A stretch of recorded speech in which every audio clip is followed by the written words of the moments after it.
નમસ્તે વિદ્યાર્થી મિત્રો. ધોરણ 12માં વિષય ગુજરાતી કાવ્ય 20 બા એકલા જીવે છે, જેના કવિ છે મુકેશ જોશી. કવિ શ્રી મુકેશ જોશીના જીવન વિશે આપણે પરિચય મેળવી લઈએ. તો કવિ મુકેશ જોશી કાવ્ય ક્ષેત્રે નિજી કેડી કંડારનાર.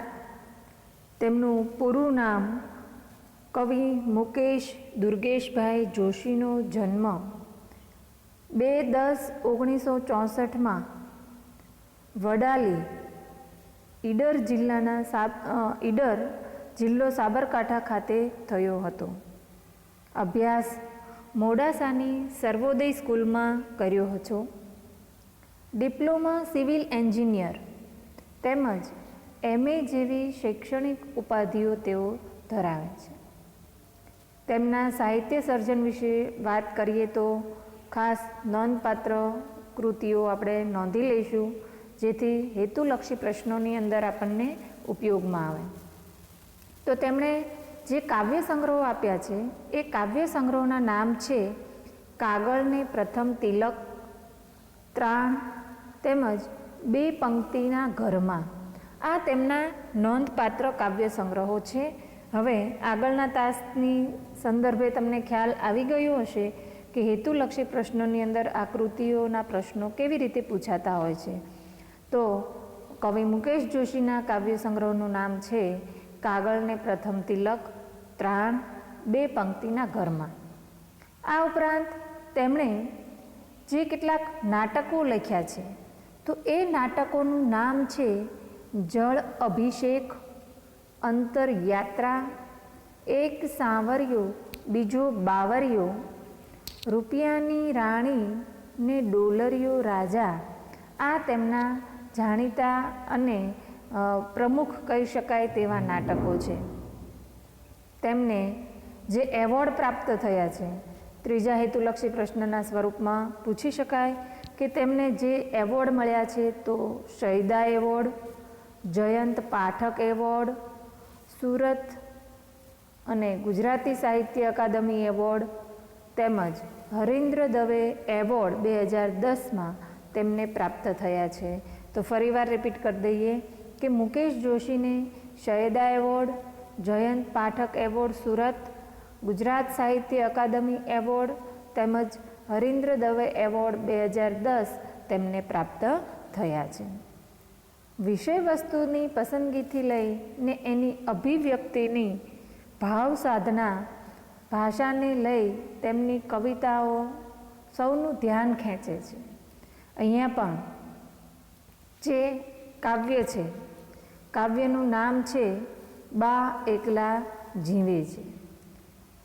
આપણને યાદ આવી જાય એક ખૂબ જાણીતું ફેમસ અને તમે સૌએ સાંભળેલું આંધળીમાંના કાગળનું કાવ્ય, કે જે રીતે માતા છે એ પોતાના સંતાનોને આતુરતાપૂર્વક રાહ જુએ છે, પોતાના વાડીમાં એ ફૂલોને જતનપૂર્વક ઉછેરે છે, પણ જ્યારે એ એનાથી વિખૂટું પડે છે, એકલવાયુ જીવન જીવવાનું આવે છે, ત્યારે કેટલું કપરું થઈ પડે છે.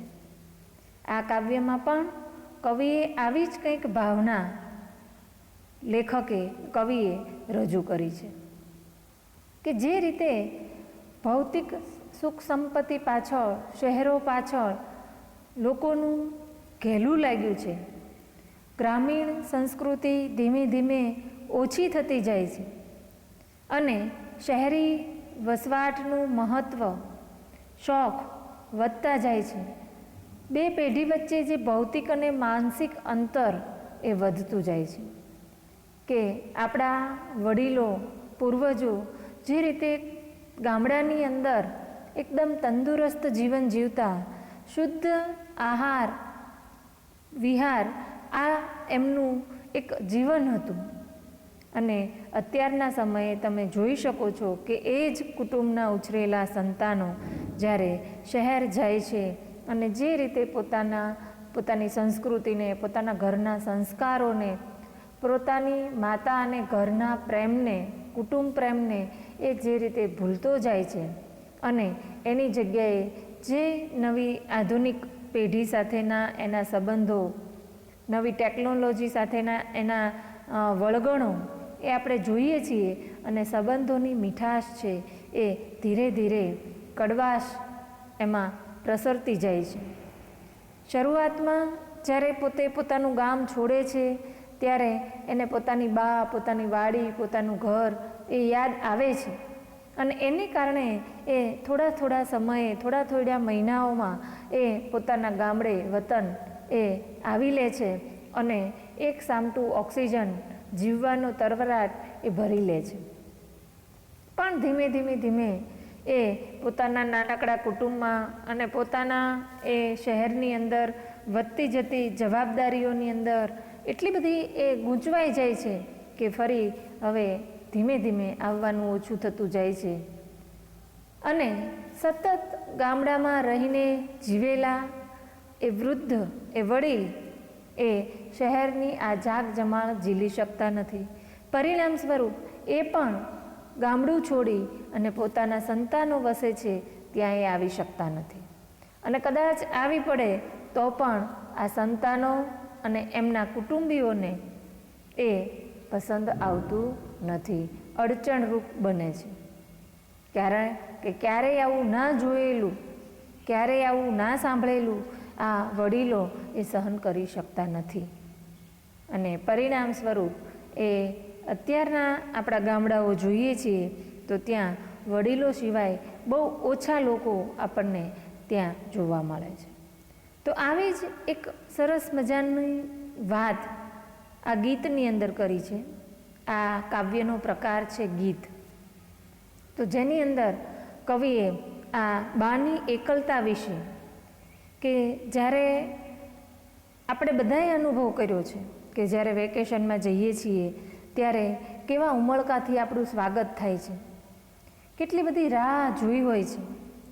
ઘી તાવીને કેવી રીતે એ માખણ તાવીને, મલાઈ તાવીને એણે કેવી રીતે ઘી ભેગું કર્યું હોય છે કે પોતાના સંતાનો આવશે વેકેશનમાં અને એને સરસ મજાને સુખડી, લાપસી, લાડવા આ ચોખ્ખા ઘીનું બનાવશે. ખબર છે એને કે શહેરની અંદર આવું શુદ્ધ ખાવાનું પીવાનું મળતું નથી અને એને કારણે પોતે પોતાના પેટમાં નથી નાખતા પણ પોતાના સંતાનો માટે એ ભેગું કરે છે.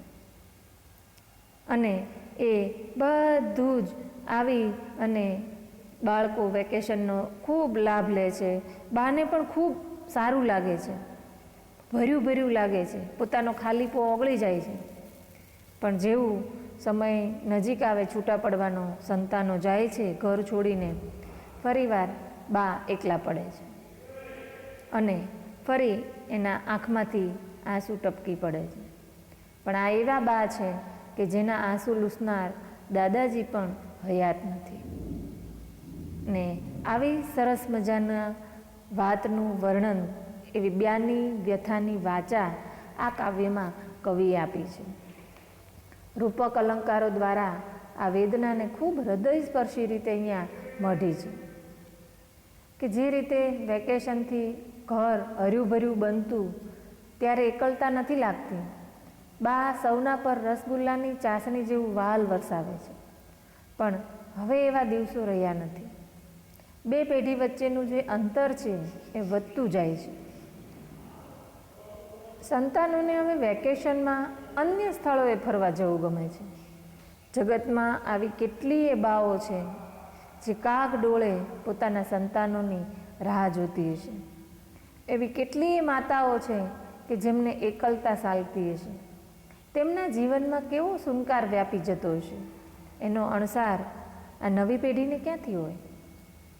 કવિએ જાણે જૂની પેઢીના જીવનનો ખાલીપો આ ગીતમાં શબ્દે ઉતાર્યો છે. અહીં તેમની વેદના પણ ટીપે ટીપે સરોવર ભરાય તેમ ટીપે ટીપે નીતરે છે. એક એક શબ્દોમાં બાની વેદના આપણને દેખાય છે. આ કવિના જે કેટલાક કાવ્ય સંગ્રહો છે, કેટલાક પુસ્તકો છે એ આપણે જોઈએ. કાગળને પ્રથમ તિલક, ક્ષણોની મહેફિલ, બે પંક્તિના ઘરમાં, કિસ્સેબાજ અને આપ લેખકશ્રીને જોઈ શકો છો, કવિશ્રીને જોઈ શકો છો. હવે આગળ આપણે કાવ્યની સમજ મેળવીએ. બા એકલા જીવે છે. બા સાવ એકલા જીવે છે. આ કાવ્યની અંદર આવતા દરેક ચિહ્નો એ સૂચક બનીને આવે છે. બા એકલા જીવે છે ડેશ ડેશ ડેશ, અધૂરું છે, વાક્યની વચ્ચે ગેપ આવી જાય છે. સાવ એકલા જીવે છે. એકલતાના વર્ષો એને ટીપે ટીપે પીવે. બા પાણી નથી પીતી, પણ એકલતા છે જે એ બાને પીવે છે. એ એકલતા છે એ બાને ટીપે ટીપે પીતી હોય એવું એક સરસ મજાનું ક્રિયા વિશેષણ અહીંયા આપણને જોવા મળે છે કે બા દિવસો પસાર કરે છે ધીમે ધીમે ધીમે સાવ એકલા. પણ બાના ઘરમાં વેકેશન જ્યાં માળો બાંધી રહેતું. માળો બહુ પ્રતિકાત્મક આ વસ્તુ છે. વેકેશન એ અંગ્રેજી શબ્દ છે. શાળાઓ, કોલેજો વગેરેમાં, ઓફિસોમાં મળતી લાંબા સમયની રજાને, એ સમયગાળાને આપણે વેકેશન કહીએ છીએ. કે વેકેશન પડે ત્યારે જેવી રીતે માળો, ચકલીની અંદર ઘણા બધા બચ્ચાઓ હોય અને બચ્ચા માટે ચણ લઈ આવે એટલે બધા સવાર પડે અને પોતાના ખોરાકની શોધમાં એ માળો છોડી બધા નીકળી પડે.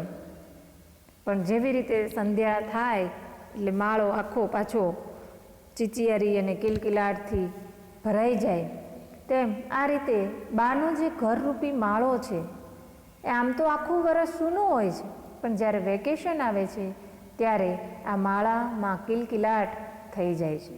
એના બાળકો, એના સંતાનો એ વેકેશન ગાળવા માટે એ ઘરે આવે છે.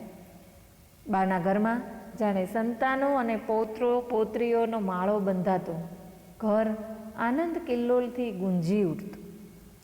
રસગુલ્લાની ચાસણી જેવું વાલ નીતરતું વહેતું. અને બા છે આ બધાના પોતાના સંતાનો એ પોતાની એકલતાને સાવ ભૂલી જાય છે અને આ જે આવનાર પોતાના સંતાનો છે એના ઉપર એ સરસ મજાનું બહુ જ મીઠું, મધુર અને શાતા આપે એવું વાલ વરસાવતા. ઘરમાં એક આનંદનો માહોલ એ મળી રહેતો અને બાનું એ વહાલ સૌ અનુભવતા. દોડા દોડી સંતા કુકડી, દોડા દોડી સંતા કુકડી સૌ પકડાઈ જાતા. આગળ જોઈએ કે રસગુલ્લા એક બંગાળી મીઠાઈ છે. ચાસણી એટલે કે સાકરને પાણીમાં ઉકાળીને જે કરવામાં આવે છે તે. નીતરવું એટલે કે ટપકવું, અને વહેવું એટલે પ્રવાહી સ્વરૂપે સરવું. દોડા દોડી સંતા કુકડી. સંતા કુકડી શબ્દનો અર્થ થાય છે છુપાયેલાઓને શોધવાની એક રમત. શબ્દ સમૂહ માટે એક શબ્દ પણ આવે. અને બધા પકડાઈ જતા, એકબીજા પકડી લેતા. ભાઈ ભગીની ભેળા બેસી સુખનો હિંચકો ખાતા. જ્યારે ભાઈ આવે છે ગામડેથી ત્યારે સાસરે ગયેલી બેન છે એ પણ બાને અને ભાઈને મળવા આવે છે. ટૂંકમાં કહીએ તો વેકેશનની અંદર સાસરે ગયેલી દીકરી અને શહેરમાં કમાવા ગયેલો દીકરો આ બધા જ એ બાને મળવા આવે છે. ત્યારે ભાઈ ભગીની ભેગા મળી. ભાઈ અને ભગીની એટલે ભાઈ બહેન, ભગીની એટલે બહેન. ભેગા ભેળા એટલે કે ભેગા, સાથે. તળપદો શબ્દ છે. ભેળા એટલે કે ભેગા, સાથે બેસીને સુખનો હિંચકો ખાતા. સુખનો હિંચકો એટલે કે આનંદનો અહેસાસ એ કરતા. સુખડીમાં ઘી રેડી રેડી બા સહુને ખવડાવે. રેડી એટલે ધાર કરે. કશું જોતી નથી કે પાછળથી પોતે શું ખાશે, શું પીશે, પણ અત્યાર સુધી જે બાળકોના વિચારથી એણે પોતે આ સુખડી બનાવવા માટે ઘી ભેગું કર્યું હોય છે, તો એમાં આ બાળકોને ખવડાવવા માટે એ સુખડીમાં ઘી રેડી અને બધાને એક આગ્રહ કરીને ખવડાવે છે. ઉડવાનું બળ આપી પાછી ઉડવાનું શીખવાડે. બહુ સરસ મજાની એક નાની વાર્તા આપ બધાએ જાણતા હશો કે માં છે એક 100 શિક્ષકની ગરજ સારે છે. બધું જ એણે ભણવાથી લઈ અને જીવનમાં ટકવા સુધીનું બળ એ આપણને માતા પાસેથી મળે છે. સારા સંસ્કારો, સારી આદતો, સારા વ્યવહારો, આ તમામ વસ્તુ આપણને બા પાસેથી મળે છે. ઉડવાનું બળ આપે છે. પ્રગતિ કરવા માટે પણ બા જ સપોર્ટ કરે છે. સમાજ સામે ટટ્ટાર રહેવાનું અને કારકિર્દીને ઉજ્જવળ બનાવવાનું બળ પણ આ બા જ આપે છે.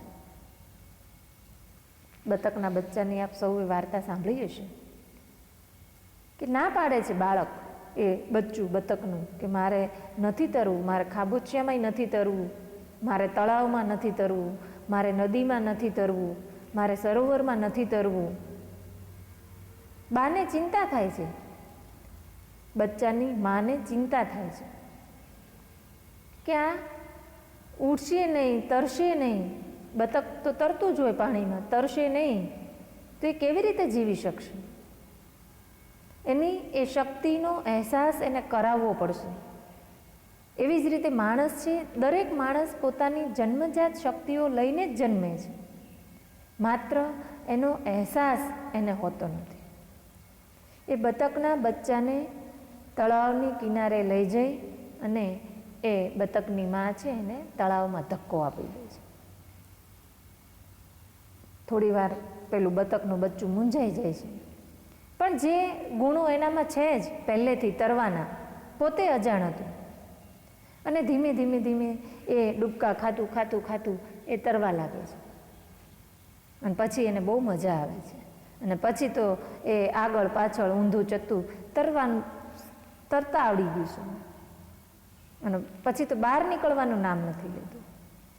આ માં છે, એ બતકની હોય કે આપણી હોય, માં એ માં છે. એ દરેક પોતાના સંતાનને ઉડવાનું બળ આપે છે. કારકિર્દીના શિખર ઉપર જઈ અને એ સુખ પ્રાપ્ત કરે એવી બા અંતરમાં ઈચ્છા રાખતી હોય છે. એમાં લેશ માત્ર એનો સ્વાર્થ હોતો નથી કે હું આટલો મોટો ઓફિસર બનાવું અને પછી મને એના બંગલામાં રાખે. નથી રાખતા ઘણાએ. પોતાના માતાએ કરેલા જે કંઈ ઉપકારો છે, પોતે જે હોદ્દા પર પહોંચ્યું છે માણસ, એ હોદ્દા પાછળ પોતાની માતાએ કેટલું બલિદાન આપ્યું છે, એ પોતાના બાળપણને જો યાદ કરે તો એને ખ્યાલ આવશે. એટલે ઉડવાનું બળ આપે છે. ઉડવાનું બળ એટલે આપણને ખ્યાલ છે કે અહીંયા કંઈ માણસ છે એ ઉડે નહીં, પણ સ્વાવલંબી જીવન જીવવાનું શીખવાડે છે. સ્વાવલંબી થવાનું અને સ્વાવલંબી જીવવાનું એ બા શીખવાડે છે. સુખનો સૂરજ છાનો માનો, જલતો ઘરના દીવે. અને આ વેકેશન આવે ત્યારે જાણે સુખનો સૂરજ ઉગ્યો હોય, ખૂબ સુખ સમૃદ્ધિ પ્રાપ્ત થઈ હોય બાને, એવી રીતે છાનું માનું ચૂપચાપ ઘરનો દીવો એ અહીંયા કુટુંબના સંતાનો રૂપી દીવો જે જલે છે ઘરમાં, સંતાનોને સુખી જુએ છે બા, તો એ સુખી સૂરજને જોતા બા છે ખૂબ આનંદિત થાય છે. કાળ કુહાડી ફરી કપાયા વેકેશનના ઝાડ. ફરી એક સિચ્યુએશન આવે છે. આખું કાવ્ય છે ખૂબ જ ચિત્રાત્મક છે. કાળરૂપી કુહાડી એ ફરીવાર આ બા ઉપર આવે છે. એક સમય વિરહ હતો, એકલા હતા, એકલતા હતી અને એ એકલતા વિસરાઈ ગઈ. અત્યારે ફરી પાછી બા છે એ એકલી પડે છે. કાળરૂપી કુહાડી એ ફરે છે બાની ઉપર. એટલે બા ફરીવાર વેકેશન પડે છે અને બા છે એ એકલા થઈ જાય છે. વેકેશનના ઝાડ કપાય છે, વેકેશન પૂરું થાય છે અને કોઈ હવે પંખીના ફરખે ચણવા માટે લાડ. અહીંયા હવે કોઈ પંખી, કોઈ સંતાન લાડ પામવા માટે, લાડ ચણવા માટે લાડ એટલે પ્રેમને લેવા માટે, પ્રેમને પામવા માટે હવે અહીંયા કોઈ ફરક છે નહીં. કુહાડી શબ્દ સમાન શબ્દ સમૂહ માટે એક છે કે લાકડા કાપવાનું કે ફાડવાનું એક નાનકડું લોખંડનું હથિયાર. તો અહીંયા હવે કોઈ પોતાના પ્રેમને પામવા માટે આવવાનું નથી. સુનકાર ને સન્નાટાઓ ઘરમાં પહેરો ભરતા. હવે કોણ હશે ઘરમાં? સંતાનો તો જતા રહેશે, એની જગ્યા લેશે સુનકાર, સન્નાટો. બધા જ ઓરડા, બધા જ ઘર ખાલી ખમ લાગશે. એકદમ શાંત, નીરવતા, જાણે રખેવાળી કરતી હોય એવી રીતે આ આનંદમય વાતાવરણ પ્રવેશી ન જાય તેની સાવચેતી રાખતી હોય, જાણે સુનકાર ને સન્નાટો એવી રીતે એ રખેવાળી કરશે. બાના જીવતરની છત પરથી શ્વેત પોપડા ખરતા. બાના જીવતરની છત પરથી શ્વેતને આપણે પવિત્ર કહીએ છીએ, શુદ્ધ કહીએ છીએ, સુખ પણ થાય. તો અહીંયા કહે છે કે બાની જિંદગીની છત પરથી હવે સુખરૂપી જે પોપડા છે એ ખડી રહ્યા છે. વેકેશન હતું ત્યાં સુધી સુખ હતું. જેમ જેમ વેકેશન પૂરું થયું આ સુખના પોપડા એ ધીમે ધીમે ખરવા લાગે છે. બા ફરીવાર એકલતા સહેવા લાગશે. સુખડીનો પાયો દાજેલો શેમાં એ ઘી રેડે. સુખડી બનાવતી વખતે પાયો કરવો પડે. જે બનાવવા માટે ઘી અને ગોળ છે એને થોડાક ગરમ કરી અને એની ચાસણી જેવું એનો પાક લેવો પડે, એને પાયો કહેવાય. તો આ પાયો છે હવે વધારે શેકાઈ ગયો છે, વધારે એમાં બળી ગયું છે, વધારે પડતો શેકાઈ ગયો છે. હવે એ ઘી રેડે. હવે કોના માટે સુખડી બનાવે? કોના માટે એ ઘી રેડે? હવે આ પાયો છે એ તો દાજી ગયો છે. બાએ સૌના સપના તેડ્યા. તેડવું એટલે બોલાવવું. બાએ બધાના સપના તેડ્યા છે, બધાના સપનાને એણે સાકાર કર્યા છે. હવે બાના સપનાને કોણ તેડે? કોણ બાને તેડે? બાની જે ઈચ્છા છે, બાનું જે સ્વપ્ન છે, બાનું જે સુખ છે એ કોણ લાવે? પોતાના સંતાનોના બધા સુખ બાએ આપ્યા, સોંપ્યા, પણ બાના સુખને હવે કોણ જુએ? ફાટેલા સાળુડા સાથે કંઈક નિસાસાશે. સાળુડા એટલે કે સાડી. ફાટેલા એટલે ફાટી ગયેલી. ફાટી ગયેલી સાડી છે એની સાથે એ કંઈક નિસાસા સાથે એ થીગડા મારે છે. પોતાના જીવનની અંદર જે એકલતાના ફાંકા પડ્યા છે, એકલતાના જે ગાબડા પડ્યા છે એને નિસાસા નાખતા નાખતા એ પસાર કરે છે, સીવે છે. તો એક એક પોતાના જે નિસાસા દ્વારા પોતાની એકલતા છે એ એકલતાને એ દૂર કરવા પ્રયત્ન કરે છે. છતાંય પોતાની આશા છે એ આશાને એ નષ્ટ નથી કરતી. કમસે કમ કો ટપાલ આવે તાકે આંખો રોજ. રોજ જે ટપાલીનો ટાઈમ આમ તો ગામડાઓની અંદર 11-12 વાગ્યાનો હોય છે, તો એ બપોરના ટાઈમે જે ટપાલી આવતો હોય છે, રોજ બા પોતાના ઘરના દરવાજા આગળ એ ટપાલીની રાહ જુએ કે ક્યાંક ટપાલ આવે. કમસે કમ, ઓછામાં ઓછું, ભલે વેકેશન પૂરું થઈ ગયું, સંતાનો ન આવે તો કાંઈ નહીં, પણ કદાચ એના સમાચાર આપતી કોઈ ટપાલ તો આવે. તાકવું શબ્દનો અર્થ થાય છે ધારી ધારીને એ જોવે છે, યાદ કર, આંખો એની.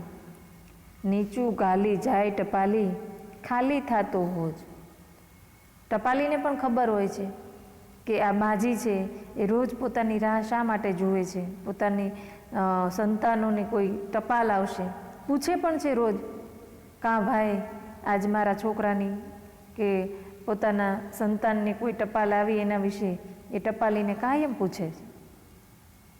એટલે ટપાલી પણ હવે દુઃખ અનુભવે છે. એટલે એ નીચું ગાલી જાય ટપાલી, ખાલી થતો હોજ.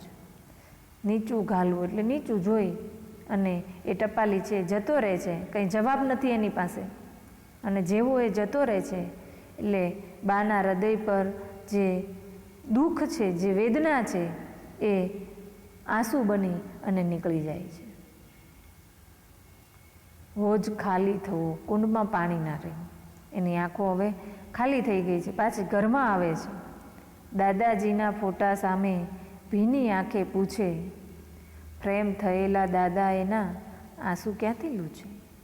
ઘરમાં આવે છે, દુઃખ વ્યક્ત કરતા લાગણીશીલ એમની આંખો એ ટપકી પડે છે, આંસુડા નીકળી જાય છે. ભીની આંખે, સજળ આંખે, અશ્રુભરી આંખે એ દાદાજીને પૂછે છે કે જાણે આપણા સંતાનો તો આપણને ભૂલી ગયા. પણ પ્રેમ થયેલા, પ્રેમ અંગ્રેજી શબ્દ છે, ચિત્ર, તસવીર, બારી બારણા માટે બનાવેલી જે લાકડાની ફ્રેમ હોય એવી પાતળી ફ્રેમમાં મઢેલો ફોટો. એ ફોટાના દાદાજી ક્યાં પૂછવાના છે કે એના આંસુ લૂછવાના છે. પ્રેમ થયેલા દાદા એના આંસુ ક્યાંથી લૂછવાના છે. એ તો ફ્રેમ થઈ ગયા છે, મૃત્યુ પામ્યા છે, નિર્જીવ થઈ ગયા છે. બા પોતાની લાગણીને, પોતાના દુઃખને એ વ્યક્ત કરી શકે છે ફોટા સામે, પણ દાદાજી છે એ પોતાની લાગણી એ વ્યક્ત કરી શકવાના નથી. શબરીજીને ફળી ગયા તા બોર અને એ રામ. એ રામાયણ યાદ આવે છે કે શબરી પણ આવી જ રીતે રામની રાહ જોતી હતી. સંતાનો એ બા માટે જાણે ઈશ્વર બની ગયા છે. તો શબરી જે રીતે ધીરજ રાખી હતી, તપસ્યા કરી હતી, રોજ એ પણ સવારમાં ઉઠે અને વાડીમાં જઈ ચાખી ચાખીને બોર લાવતી, આજ મારો રામ આવે, આજ મારો રામ આવે. અને વર્ષો વીતી ગયા. અહીં બા પણ કહે છે કે શબરીના તો બોર અમુક વર્ષો પછી, ઘણા વર્ષો પછી પણ એના ફળી ગયા, એની ભક્તિ ફળી. તો એના ફળી ગયા તા બોર, અને એટલે રામ પણ આવ્યા હતા. પણ આ બાના જે બોર બોર જેવડા આંસુ ટપકે છે, આ બાના આંસુ બોર બોર પણ ના ટપકે કોઈ રામ. ટપકે એટલે કે આવે. ઉપર જે ટપકે છે એ આંસુ હતા, અને અહીંયા આ બોર જેવા આંસુ ટપકે છે, પણ હવે કોઈ રામ આવતા નથી. રામ એટલે કે એના સંતાનો. જીવતરથી ગભરાવી મૂકી, મોતથી જે ના બીવે. હવે એ એકલતાથી એટલા પહેલાં થયા છે કે હવે એ મોતથી પણ બીતા નથી. એ જીવતરથી એટલા ગભરાઈ ગયા છે કે હવે એ મોતથી પણ બીતા નથી. એટલે બા હવે મૃત્યુની ક્ષણે ક્ષણે રાહ જુએ છે. તો આ કાવ્યની અંદર આવતા જે શબ્દાર્થો છે એ શબ્દાર્થો તમે તમારી નોટબુકમાં નોંધી લેશો, જેથી કરી તમને શબ્દ સમૂહ માટે એક શબ્દ, સમાનાર્થી અને એ રીતે શબ્દાર્થની અંદર તમને યાદ રહે. વેકેશન અંગ્રેજી શબ્દ છે. શાળાઓ, કોલેજો, કોર્ટ વગેરેમાં લાંબી મળતી રજા કે સમયગાળાની છુટ્ટી. રસગુલ્લા એક બંગાળી મીઠાઈ છે. ચાસણી સાકરને પાણીમાં ઉકાળીને કરાતું પ્રવાહી અહીં વહાલના સંદર્ભમાં છે.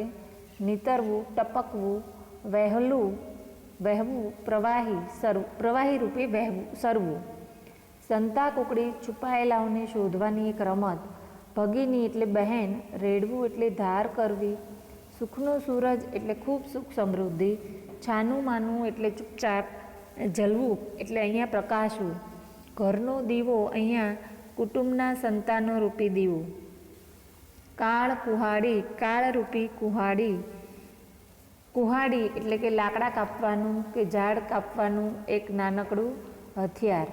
વેકેશનમાં ઝાડ એટલે છુટ્ટીના સમયગાળા રૂપી ઝાડ. સુનકાર એટલે ઉજ્જડ. સન્નાટો એટલે સપાટો ઝપાટો. પહેરો ભરવો, રખેવાળી કરવી, આનંદમય વાતાવરણ પ્રવેશી ન જાય તેની સાવચેતી રાખવી. પાયો સુખડી બનાવવા માટે કરેલો ઘી ગોળનો મુખપાક. દાઝવું એટલે કે અહીંયા વધારે શેકાઈ જવું. તેડવું એટલે બોલાવવું. ફાટેલા એટલે ફાટી ગયેલા. નિશાસા સીવવા એટલે નિશાસા સાથે જીવન વિતાવે છે. કમસે કમ એટલે ઓછામાં ઓછું. તાકવું એટલે ધારીને જોવું. નીચું ઘાલવું એટલે નીચે જોવું. હોજ ખાલી થવો એટલે કુંડમાં પાણી ન રહેવું. ટપાલીનો થેલો ખાલી થવો. ભીની આંખે એટલે સજળ આંખે, અશ્રુભરી આંખે. ફ્રેમ અંગ્રેજી શબ્દ છે ચિત્ર, તસવીર. શબરી એટલે રામની પરમ ભક્ત. બોર એક નાનકડું ફળ છે. હવે આપણે સ્વાધ્યાયના પ્રશ્નો જોઈએ કે બા શા માટે એકલા પડી ગયા છે. તો બાના પતિનું અવસાન થયું છે અને બા પોતાના સંતાનો દૂર શહેરમાં વસે છે, તેથી બા એકલા પડી ગયા છે. બાનું વહાલ હેત કેવું છે? તો બાનું હેત વહાલ રસગુલ્લાની ચાસણી જેવું છે. બા એકલા જીવે છે કાવ્યમાં બાની કઈ સમસ્યા વિશે વાત કરવામાં આવી છે? બા એકલા જીવે છે કાવ્યમાં બાની વર્ષોની એકલતાની સમસ્યાની વાત કરવામાં આવી છે. સુખનો હિંચકો કોણ ખાઈ રહ્યું છે? સુખનો હિંચકો ભાઈ બહેન, ભાઈ ભગીની સાથે મળીને સુખનો હિંચકો ખાઈ રહ્યું છે. સુખડી બનાવી કોણ ખવડાવે છે? સુખડી બનાવીને બા ખવડાવે છે. ઘરમાં કોણ પહેરો ભરે છે? તો ઘરમાં સુનકાર અને સન્નાટો પહેરો ભરે છે. બાના જીવતરની છત પરથી શું ખરે છે? બાના જીવતરની છત પરથી સુખરૂપી શ્વેત પોપડા ખરે છે. ફ્રેમ થયેલા દાદા શું નથી કરી શકતા? ફ્રેમ થયેલા દાદા બાના આંસુ નથી લૂછી શકતા. બા શેનાથી બીતા નથી? બાને એકલવાયા જીવતરે ગભરાવી મૂકી છે, એટલે બા છે એ મૃત્યુથી બીતા નથી. તો આ રીતે આ કાવ્યના પ્રશ્નો સ્વાધ્યાય આપ નોટબુકમાં લખશો. સમાનાર્થી વિરોધી એ પણ ધ્યાનથી લખશો. આભાર.